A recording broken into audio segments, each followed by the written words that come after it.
Uhum.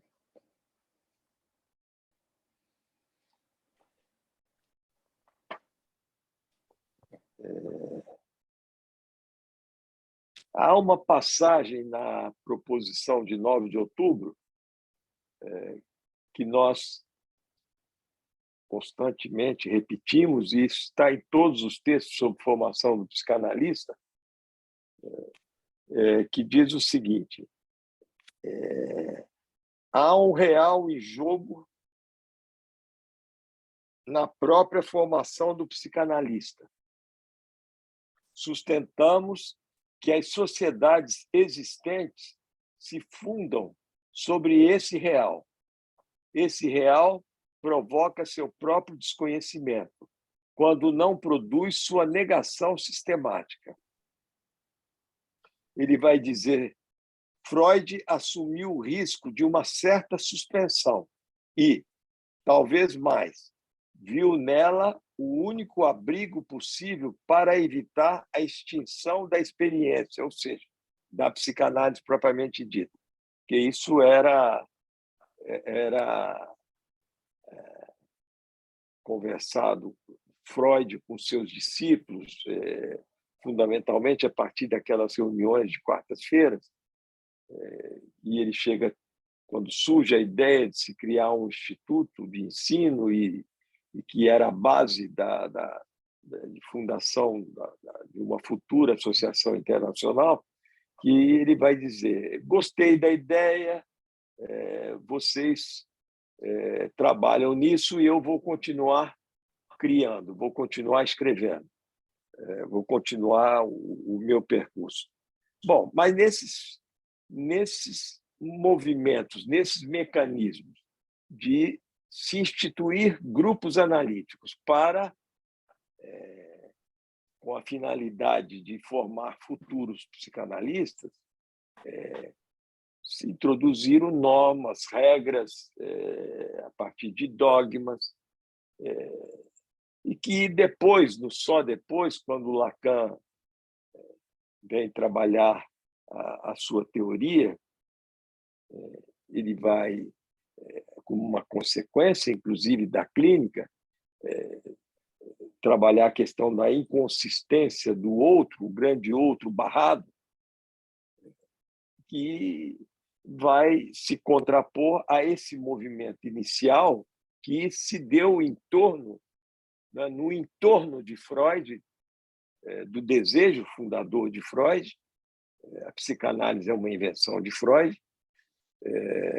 Então, esse grupo bem intencionado, como um outro, mas é um outro que consistia. E até hoje isso perdura internacionalmente como um outro que cuida para que os didatas, os analistas mais antigos, possam trabalhar com a psicanálise de uma maneira tal que esse saber técnico e esse controle ele seja transmitido de um para o outro. É uma espécie de transmissão e de formação pelo viés da reprodução imaginária. Lacan, quando introduz que esse outro é inconsistente, ele vai, então, trabalhar a questão da formação do psicanalista pelo viés do tempo do inconsciente e de que essa garantia, que pelo viés da IPA, por isso que quando ele coloca, ele escreve a proposição, ele sugere que se leia o texto Situação da Psicanálise, em 1956, quando ele vai escrever a questão do SAMDA, da Sociedade Anônima Mútua contra o Discurso Analítico, etc. E tal. Para porque os lacanianos eles entram em Lacan, entram nos aforismos, nas afirmações, na teoria, mas não veem, deveriam ver um pouco mais a história. a história como chegou isso tudo, que o Lacan ele é parte dessa história. Lacan é IPA há mais de 30 anos. Ele é parte dessa história. Bom, quando ele faz a proposição como uma estrutura da situação analítica, estrutura da formação do psicanalista, que ele vai dizer: essa proposição de 9 de outubro de 1967, ela é o meu ato analítico. A proposição, é o meu ato analítico. Veja a importância, não é, desse texto, e que não foi uma situação fácil para o Lacan. É uma situação que ele vinha sofrendo os impactos das cisões provocadas pelas suas pontuações, pelos seus ensinamentos, da maneira como ele concebia a formação do analista. E, em seguida, ele introduz a proposição de 9 de outubro, que vai gerar uma crise maior ainda. Não no sentido de número de pessoas, mas de rachadura naquilo que não se esperava que pudesse haver mais. Como é que surge essa questão da proposição? Eu fui pesquisar num livro do Jean Clavel, O Homem que Anda na Chuva, um psicanalista com Lacan, e é o retorno de umas férias. A reunião de diretório da Escola Freudiana de Paris se realizava na casa do Lacan, e ele sofre duras críticas de um dos membros, de uma psicanalista. Não é a Françoise Doutor, é uma outra que eu vou me lembrar o nome já. Uma outra das maiores aí. Genil Brie? Não, Genil Brie. Pierre Olanier. Pierre Não, Olanier. ela é italiana, é Pierre Olanier. Ela faz duras críticas a Lacan nessa reunião, no sentido de que Lacan deveria dar uma importância maior às nominações, porque ele vem da IPA, não é? Onde ele era analista de data, ele foi membro associado, foi membro titular, foi psicanalista de data, analista de data. E depois ele perde essa categoria, mas o que dá caução a esse movimento são os analistas que seguiram com ele, analistas de datas, membros efetivos, alguns membros associados, mas eram grandes nomes, que vão e permitem a Lacan a fundamentar, não é, essa boa nova, essa mudança em relação à psicanálise enquanto tal, essa invenção de Freud. Então, ela faz duras críticas e ele diz: mas eu venho pedindo para que vocês trabalhem essa questão das nominações. E vocês não trouxeram nada. Na semana seguinte, Lacan vem e já apresenta, não é, a proposição de 9 de outubro como uma resposta a essa questão. E essa proposição, como todos sabem, ela não foi aceita, não foi aprovada de saída, e ele precisa do discurso que ele profere na Escola Freudiana de Paris em dezembro, e apresenta a segunda versão da proposição. Há algumas frases importantes que estão na primeira versão. As duas estão publicadas nos outros escritos, as duas. A primeira, que tem uma frase uma frase das mais que produz um ensinamento cada vez maior aos analistas, quando ele diz que a raiz da psicanálise em extensão está na intenção. Essa está na primeira versão, e na segunda versão não consta essa frase.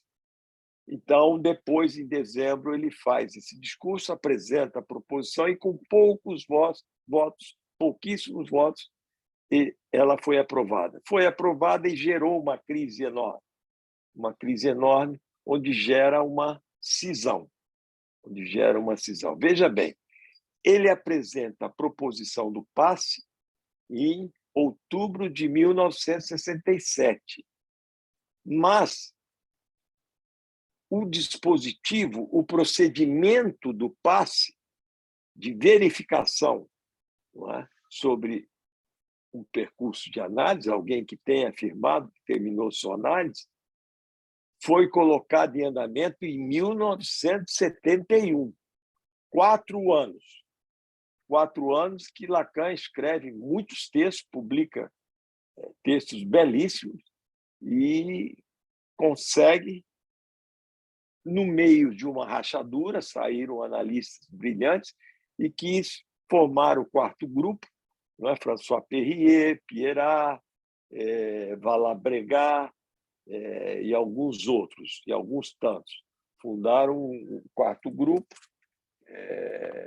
porque não aceitaram, como todos os outros não aceitaram o dispositivo do passe. Alguns aceitaram em função da gratidão, do amor, da transferência que tinham com Lacan. Mas foi algo muito subversivo. E isso tudo, penso eu, deve ser trabalhado a partir do início da proposição, quando ele lança essa frase enigmática. Ele vai dizer: há um real em jogo na formação de um futuro psicanalista. E que os grupos, até então, não se preocuparam em trabalhar esse real. Então, ele quer dizer com isso que, na passagem de psicanalizando a psicanalista, muitas coisas acontecem. O que é esse real em jogo na formação de um futuro psicanalista?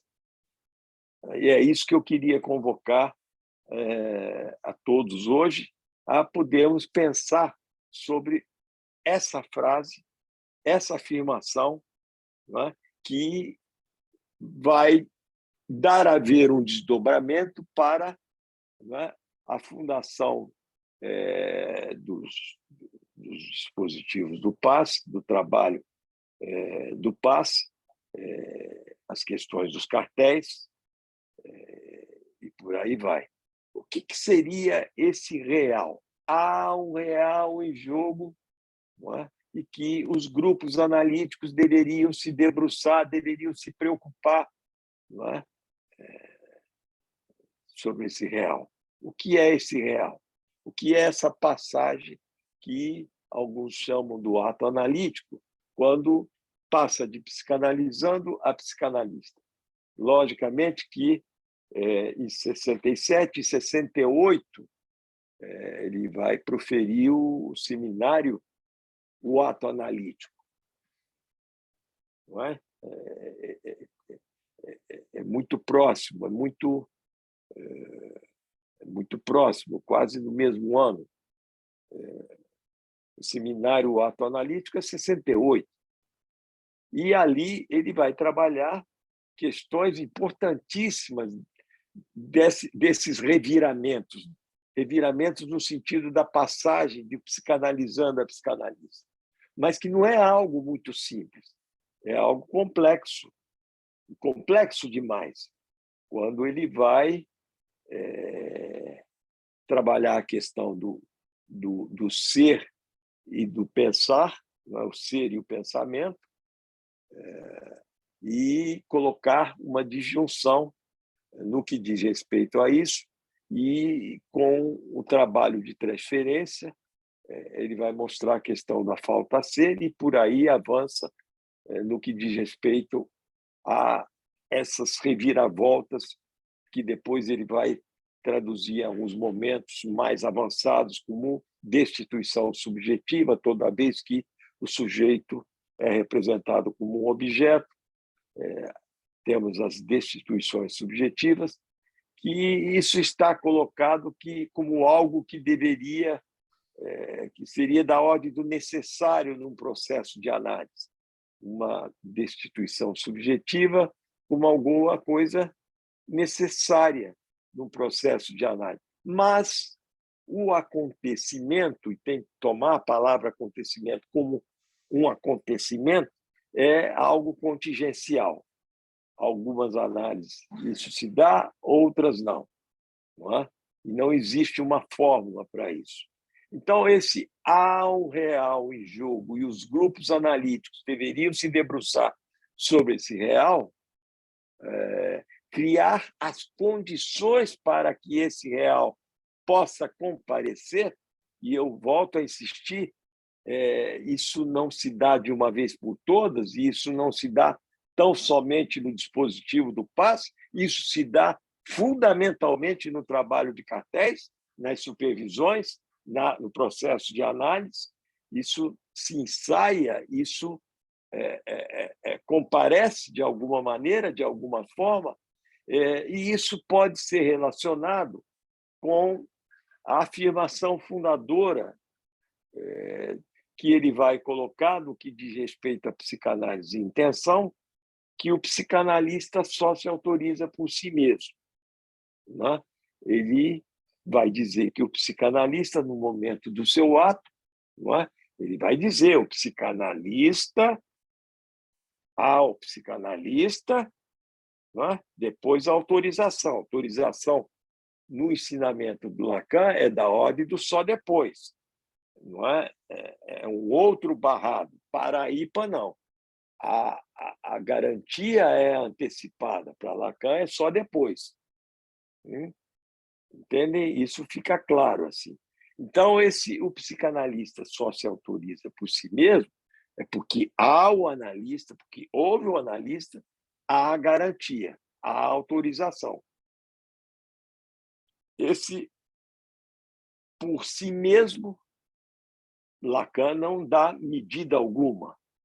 Ele não dá medida alguma porque ele vai colocar como um fato fundamental a necessidade de se insistir nos dispositivos, no âmbito do espaço que ele criou, diferente das instituições, das associações, que se chama escola de psicanálise. Não é? Ele não vai dar medida alguma. Não é? É alguma coisa a ser trabalhada. Há um real em jogo. Os grupos analíticos deveriam criar as condições, espaço, lugar para que esse real possa, não é, comparecer e ser trabalhado. Então, o psicanalista só se autoriza por si mesmo, leia-se Psicanálise e Intenção, discurso analítico, que ele escreve depois, ele coloca o matema do discurso, que é importante se trabalhar esse discurso para, inclusive, depois se introduzir a questão do nome do pai, a questão do sujeito acéfalo da pulsão, o momento onde os significantes não representam mais o sujeito para outros significantes. Então, o psicanalista só se autoriza por si mesmo, que no momento do seu ato, na solidão do seu ato, ele não se vale de nenhum outro, ele não conta com nenhum outro. O outro não existe, o outro é barrado. Ele não se vale de modelo, de nada, modelo algum do que se passou. Ele toma ao pé da letra isso, Freud, de 1910. Ele não se vale dos momentos da sua análise, do momento da sua supervisão, do momento do ensino, da teoria, das sessões outras analíticas. Ele está só, na solidão do seu ato. Ele se autoriza por si mesmo. ele não é autorizado. Eu não vou avançar mais entrando na questão da extensão, e vou deixar para a próxima vez, quando nós vamos trabalhar a questão do saber e da verdade e a psicanálise em extensão da psicanálise em intenção. Eu vou colocar em questão, em discussão, o que se passa, o que existe, o que há nisso que o grupo analítico vai se debruçar quando ele diz há um real em jogo. Não é? Nós sabemos que o processo analítico, muitas coisas serão colocadas em cena no dispositivo analítico. As questões dos sintomas, as questões dos fantasmas, as questões da singularidade, da história, questão do gozo e por aí vai. Vamos colocar em discussão, então? Vamos lá? Posso Quem falar? sabe... Nadir, você levantou primeiro a mão? Eu levantei, vou Pode falar. falar primeiro, Nadir. Eu estava tentando olhar aqui, que eu não me lembro direito, mas parece que sobre o real em jogo na formação, a Diana Rabinovich, ela coloca alguma coisa naquele livro dela, O Desejo do Analista, que é um livro muito legal, muito bom. Esse real tem a ver com uma espécie de formalização de um luto. E eu queria que você pudesse falar um pouco sobre isso. Você lembra a página aí? Tem a página? Tem. Eu estava procurando aqui, eu acho que é logo no início, aqui, se eu não me engano, aqui na página 13, aí ela fala assim, ó. O que ela fala? Vou pegar esse pedaço aqui. Saber que qualquer objeto pode ocupar esse lugar implica uma definição da posição finalista que reaparecerá na proposição de 9 de outubro.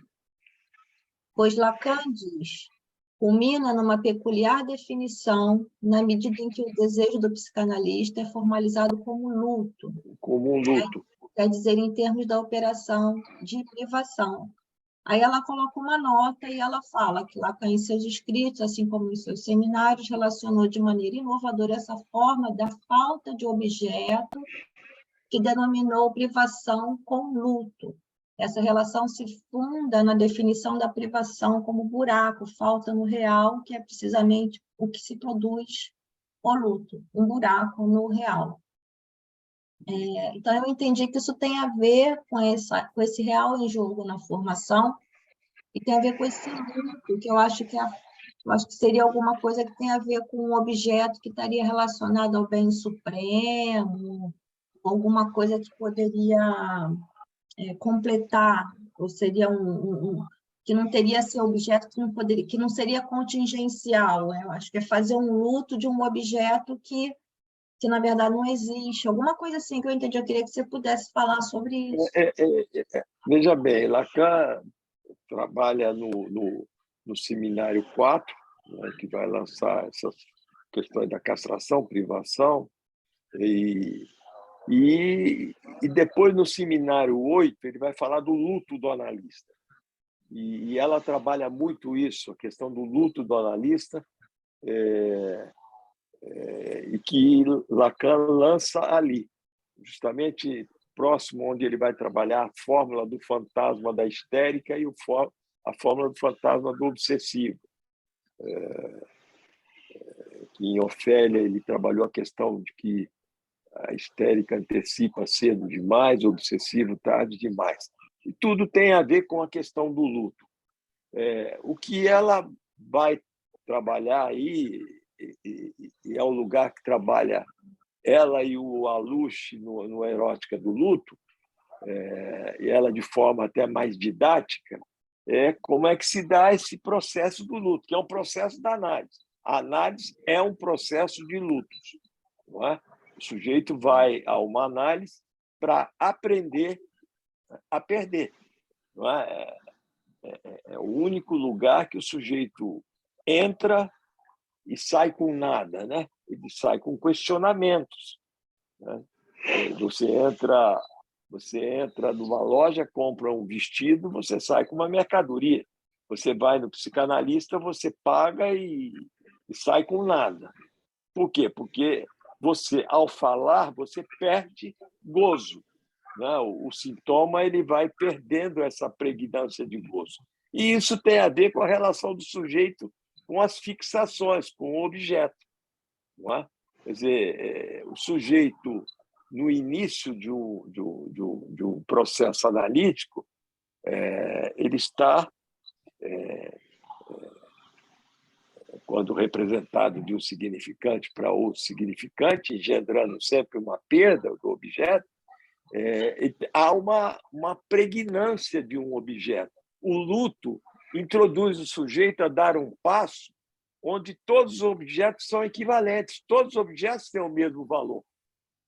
E é isso que é uma das probabilidades de cercar aquilo que ele diz no Seminário 11, que um desejo nós não nomeamos, nós contornamos. Não é? O desejo é furo, é falta, é vazio. Então, qualquer objeto serve. O sujeito ele alcança esse pouco de liberdade. É pouco, não é muito, mas serve para alguma coisa. Então, no próprio 11, quando ele vai trabalhar Tiquet e automaton, dá para avançar um pouco mais sobre isso, a cadeia de significantes tentando, não é, dar conta desse real e não consegue. Obrigada, Natália. Vamos lá, Natália? Vamos. Eu cheguei um pouquinho atrasada, estava tentando entrar no link da clínica da escola. Mas Eu estava um também tempão estava. tarde. Eu também demorei. Sim. Então, não peguei o início da sua fala, mas eu fiquei escutando e você ficou batendo na tecla do há um real em jogo na formação do analista, né? E aí me veio a seguinte frase: há um real em jogo na vida, né? E aí, uma pergunta, né? Esse real em jogo que está na formação do analista, é por isso que a formação de um analista é permanente?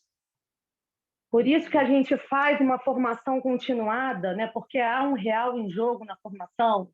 A gente precisa contar com ele, né? E saber fazer com ele, né? Durante a formação.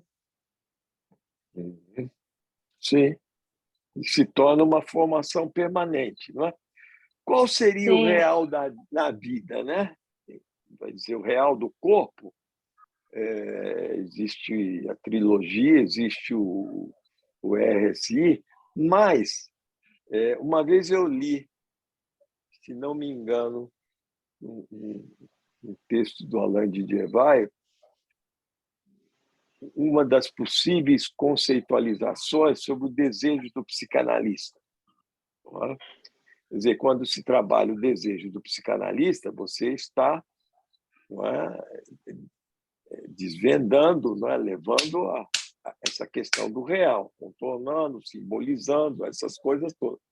Mas ele vai dizer, e aí entra até para a vida no que diz respeito ao que Lacan diz, a religião triunfará, a psicanálise sobreviverá ou não. Que isso é bacana, porque pode ser tomado também esses movimentos de grupo nos grupos analíticos. Mas o que importa é a questão da vida e da morte, não é? Esse real da morte. E Didier-Weill vai dizer que o desejo do analista é essa possibilidade de avançar ao máximo e simbolizar o real da morte. Isso que o ser humano nega com a religião, com o avanço das religiões. O que é um religioso? É alguém que faz tudo para refutar a existência da morte real. Da morte real. A religião cresce. Porque o que o ser humano mais deseja é ser enganado, essa frase é minha. Ele deseja ser enganado, não é? De que existe, inclusive, esse abra mão do seu desejo e serás recompensado no reino dos céus. Não é isso? Quando você morrer, você vai ser recompensado. Quer dizer, o desejo do analista seria a possibilidade de simbolizar ao máximo esse ponto do luto, né? Do luto do analista, de falta. Isso que você está falando que ele seria o vai real da vida, né? Ele vai dizer que o desejo do analista, isso está no 11, é uma frase, o seminário 11 é o seminário mais clínico de Lacan, mais clínico. Ele vai dizer, o desejo do analista, ele vem separar o I grande do A, não é? Porque nós operamos o tempo todo com o Izinho, não é? Parênteses, A, objeto pequeno a, as idealizações do objeto pequeno a, por imagens significantes, essas coisas. O desejo do analista, Lacan é textual. Ele vai dizer, ele opera na clínica e na disciplina. Como é que um cartel funciona? Quando o desejo do analista, a partir da figura do mais um, está operando. Está operando. Esperando como? Castração. Incidência de castração. Castração não é outra coisa, senão isso já era uma invenção de Freud. Se a gente lê com atenção o futuro de uma ilusão, está tudo ali. Mas a formação é permanente. Não há formação. Esse texto que eu citei na discussão sobre supervisão, que foi publicado no Dizer 6, que já está digitalizado, do Jean-Jacques Moscovitz, ele inicia dizendo: nós não temos como nos autorizar a uma psicanálise como um produto já acabado. Não é? Pois é, por isso minha pergunta, né? A formação do analista é permanente porque há um real em jogo? Porque há um real em jogo, sim. É isso que engendra, não é? Existe o final de análise, mas engendra a transferência de trabalho. Transferência de trabalho. E tem uma coisa interessante, Nazar, se você me permite falar mais um pouquinho, até se a gente pensar no final de análise, né, que há um final de análise, a vida vai continuando, né? E talvez em outros momentos, sabe-se lá, né, o que o real vai trazer, o que a contingência vai trazer, a gente pode pensar num retorno também, né? Sim, existe buscar o analista em determinados momentos. Então, existem muitos casos que eu tenho mesmo, o último analista que eu fiz análise, eu soube, a gente fica no meio analítico você fica sabendo de tudo, tá? Um pouco mais talvez de tudo. Buscou, o sujeito às vezes se separa, né, uma família, filhos, e encontra um novo amor, ou isso ou aquilo, e acaba buscando, vai lá falar mais. Vários analistas na França, eu sei de vários que tiveram a dignidade de passarem pelo dispositivo de paz, depois foram buscar análise em situações mais difíceis. Por que não? Porque há um real em jogo, né? Por que idealizando final de análise? Final de análise é um momento lógico. Por isso é que a nominação do AE ela tem tempo, prazo de validade. Por que ela tem prazo de validade? Porque é insuportável o sujeito nesse S de abarrado. É um ponto de insuportabilidade de poder sustentar. Depois de 3 anos, ele pode pedir novamente, não é? Se ele quiser dar o depoimento, ou seguir como um AME. Qual é o problema? Eu queria fazer um comentário sobre essa questão aí que está sendo discutida da formação permanente. Obrigada. Diga, Zé Mário. Então, porque eu estou lendo esse livro do Miller sobre como terminam as análises. Ele fala uma coisa muito interessante que eu estou conectando com essa questão que foi colocada aí da formação permanente. Ele diz o seguinte, que o verdadeiro analista, e ele está falando do passe, né, aquele que submeteu a sua experiência do passe, da análise, a um dispositivo de avaliação, né? Ele não coloca a palavra avaliação, não, mas ele está falando do AE, do analista da escola, aquele que é nominado analista, né? Ele fala que o verdadeiro analista é aquele que se dispõe a ser analisante, que está sempre retornando à posição de analisante. É nesse sentido que eu compreendi aí a pergunta da colega aí. O verdadeiro analista não existe. Porque o Miller, para mim, é um bom analista e nunca fez o passe. Aliás, nem fez pouca análise, porque foi expulso da análise. Veja bem, e é um excelente analista, brilhante na teoria, como nunca, certo? Bom, como está sendo gravado, eu ia dar um outro exemplo, mas não. Então, é o seguinte, o que quer dizer isso, analisante? Vocês lembram? Quer que eu pause para dar o exemplo? Justamente aquele, Não. O analista, verdadeiro analista, é aquele que leva em conta o real, que está sempre acossando. Em jogo, é isso aí. O desejo do analista está ali acossando. O que é aquela frase de Lacan? Quando eu estou ensinando nos meus seminários, eu estou na posição de analisante. Exatamente. Eu estou no discurso da histérica. Mas é um psicanalista. É isso que as pessoas não entendem. É um psicanalista que está como analisante. É diferente de estar ali como analisante. Entende a coisa? Isso está muito bem explicado, sabe onde? Nas entrevistas que a gente leu muito, Zé Mário, do Juliano. Sim.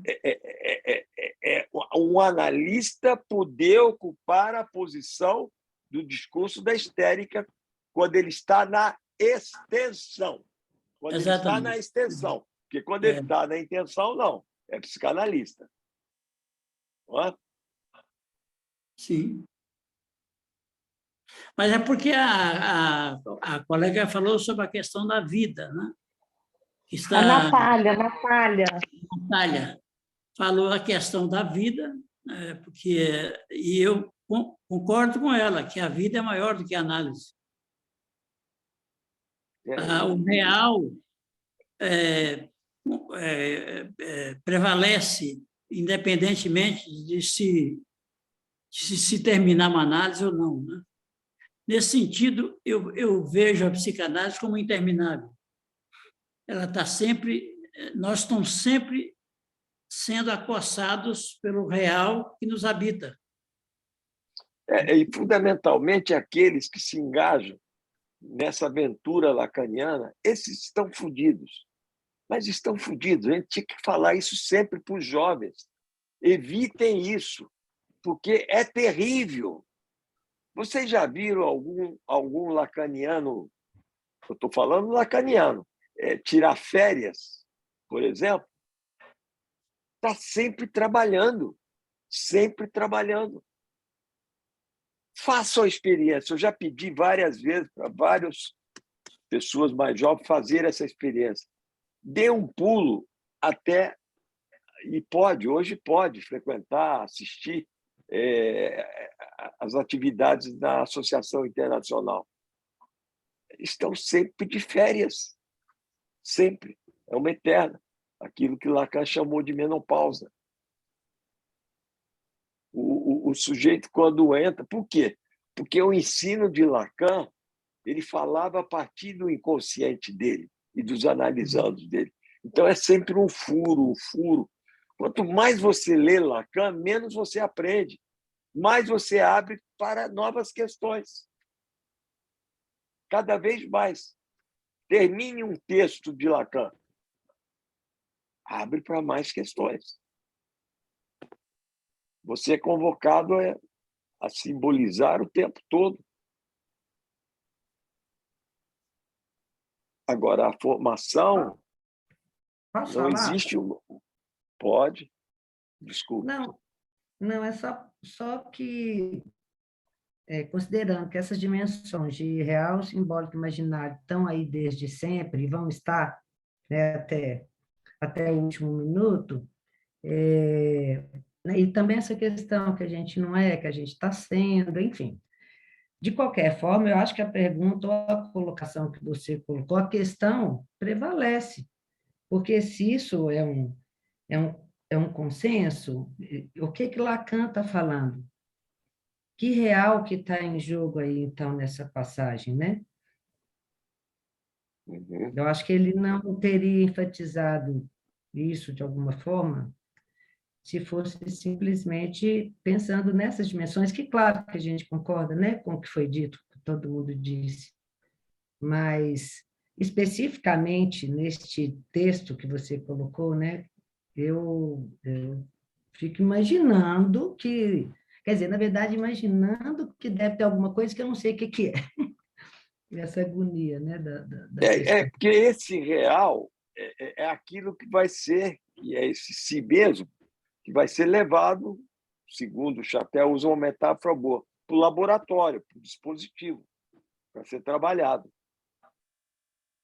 E esse Só real Deus. também, Nazar, me parece que é também o não sabido, né? Aquilo que não pode ser sabido, que nunca é Muito sabido. bem lembrado, ao pé da letra. Ao pé da letra. Esse furo no saber das instituições subjetivas. Daí nós estamos sempre desamparados, né? O conceito de desamparo de Freud é muito rico para isso. O ser humano, analisado ou não, é sempre desamparado, porque tem um real aí que sempre vai questioná-lo, vai interrogá-lo. Parece que é esse real que se recupera na experiência do passe, já voltado para uma função específica, que é a função do analista na posição de objeto A. Né? Uhum. É claro que é um recorte, por isso é que a Natália levantou uma questão que eu achei interessante, porque uma coisa é falar do real, digamos, capturado numa experiência do passe, por exemplo. Outra coisa é falar do real na vida, que é mais amplo, porque ele está sempre nos interrogando. O que a gente conquista numa análise é um resto de saber desse real que nos equipa, né? nos dá um equipamento para lidar com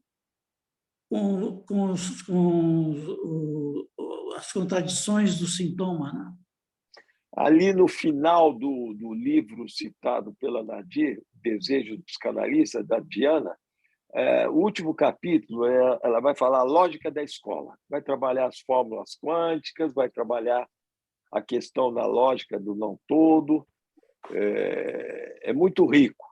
E vai falar que, num processo de análise, num trabalho com o texto analítico, você lida com pedacinhos de real, le bout de réel, os pedaços de real, pedaços de saber. E é isso que vai estar em jogo num dispositivo. Esses Eu pedaços. acho que é isso que ela fala também da questão do luto, é o luto desse saber não todo, dessa coisa que a gente nunca vai, que é inapreensível, que a gente tem que se contentar A ética da psicanálise, ela inaugura esse luto, né? O luto de um objeto desse bem supremo, e vai introduzir um objeto faltoso. Né? Agora, quando você fala, Zé Mário, da causa é interessante, é seminário 17 ou 20, acho que 17, que Lacan vai falar sobre o discurso do analista. Ele vai dizer, em cima à esquerda, ou seja, na posição de agente, está o objeto pequeno a. Não, o analista encarna esse objeto pequeno a. Ele vai dizer assim, eventualmente, vírgula, muito eventualmente, o analista faz, às vezes, de semblante um objeto pequeno a. Olha como esse real tem que ser tomado como no texto que ele diz da abertura da sessão clínica, que ele vai dizer a clínica psicanalítica é o real impossível suportar. Sim. É da ordem da impossibilidade. Por isso é que o AE ele tem prazo de validade. Sim. É um ponto de insuportabilidade, esse tal do S de abarrado. Agora, com relação a essa questão do luto também, eu estava pensando, eu estava lendo um texto da Colette Soler, que ela fala sobre a questão da destituição subjetiva como uma perda, porque você começou falando, Nazaré, sobre a questão da perda, né? Sim. Tem uma fala falando da perda. E ela fala que essa perda que se dá na destituição subjetiva é a perda da indeterminação do sujeito. Achei muito Porque você, interessante. quando inicia um processo de análise, quando você busca uma análise, você está no auge da indeterminação. Exatamente. Porque Exatamente. o que é a indeterminação? É você ser representado de um significante para vários outros significantes. O sujeito ele é representado por um significante para se perder no campo do outro, os outros significantes. Não é isso? Isso aí é o sujeito que tem dúvidas, é o sujeito que se antecipa cedo demais, é o sujeito que posterga, é o sujeito que está agarrado, aquilo que Lacan diz, que outro é esse, o outro pequeno outro, que o sujeito se vê tão mais apegado que a si mesmo. Então, você inicia a partir de uma indeterminação. Quando você vai trabalhando, vai dando as voltas, e aí entra o processo de luto, destituição, seja lá o que for, você tem, ao final de uma análise, o sujeito da certeza. Sim, exatamente. Você tem uma certeza antecipada. Há uma conquista do O que é ser. essa certeza antecipada? Essa certeza antecipada é que, de tanto você falar, de ser ultrapassado, não é? No automatismo de repetição, por exemplo, quando o sujeito é batido pelos significantes, atropelado, mas eu não queria mais fazer isso, aí quando eu vi, já estava repetindo e vai... À medida em que ele vai falando, ele vai construindo um saber, né, sobre esse ponto. Sempre o mesmo ponto. O ponto da expansão, da interpretação, esse ponto lógico. À medida em que ele constrói o saber, isso que era muito longo, da ordem do só depois, que o sujeito era atropelado e só se dava conta depois, ele vai construir o antes ainda, vai construindo um saber, e esse tempo só depois vai se reduzindo a um ponto. Ele vai se reduzindo a um ponto. A gente poderia dizer também, Nazar, não sei se você pensa assim, que o processo de uma análise é sempre um processo de luto, né? Sempre. Foi o que a gente falou no início, é sempre um processo de perdas, de luto. Infelizmente. Não é? Ou felizmente. Ou felizmente. Perda de ilusão, então, não sei se é tão ruim assim, não. Você perde as ilusões. E cada um, não é? É o seu luto. Não existe um modelo de luto, não existe duas análises iguais. E é isso que é difícil de sustentar essa afirmação. O psicanalista só se autoriza por si mesmo na condução da cura, é o um por um. Um por um. Vamos ficar por aqui? Tá bom? Um Amanhã abração. eu tenho que dar uma aula longa lá no curso de introdução em Vitória sobre formação do analista. Um curso que começa amanhã. Um beijo. Beijo, foi ótimo. Obrigada. Obrigada. Boa noite. Maria. Boa Beijo. noite. Boa noite. E tchau, tchau.